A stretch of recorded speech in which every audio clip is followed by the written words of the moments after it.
Դուք ձեր նամակում տալիս եք նաև ձեր հարցի պատասխանը, ինչու ենք հետաձգում գործերը ու թիվ 1 պատճառներից այդ վախն է,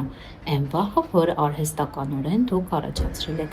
ձեր գլխում ձեր մտքերի շնորհիվ, բացասական մտքերի շնորհիվ։ Ինչ է տեղի ունենում իրականում, դեռ գործարքի չգնացած, դեռ հանդիպման չգնացած դուք սկսում եք հորինել ու մտածել այնպիսի բացասական սցենարներ, որոնց բովանդակությունը պարունակում է գործարքը չստացվելը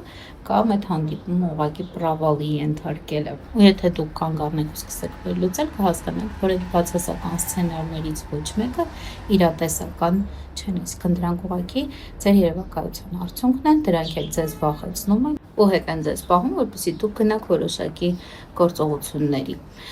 Ինչ է մոտիվացիա։ Մոտիվացիան իհարկե շատ լավ բան է ու կարևոր է ցանկացած գործողություն, գործունեություն սկսելուց առաջ, բայց շատ ավելի կարևոր է դիսցիպլինան։ Մոտիվացիան շատ նման է մուզային, ինքը ցանկացած բառի կարա առաջանա, հետո տարիներով կորի ու մեր գործերը դրա արդյունքում հետաձգվեն։ Շատ ավելի կարևոր է ձևավորել ներքին դիսցիպլինա, որի արդյունքում դու ուզես թե չուզես, այդ մոտիվացիան լինի թե չլինի, եթե ինչ-որ գործողության պետք է գնալ կամ ինչ-որ գործունեություն ծավալել, դու կարող ես դա անել, դու դա կանես առանց մոտիվացիայի առկայության։ Ու հա, այն նյութը, որը որ դուք պետք է ներկայացնեք, ձեզնից ավելի լավ ոչ մեկ չի տիրապետում, ոչ դրա կառուցվածքին, ոչ դրա բովանդակությանը, իսկ այս նշանակում է, որ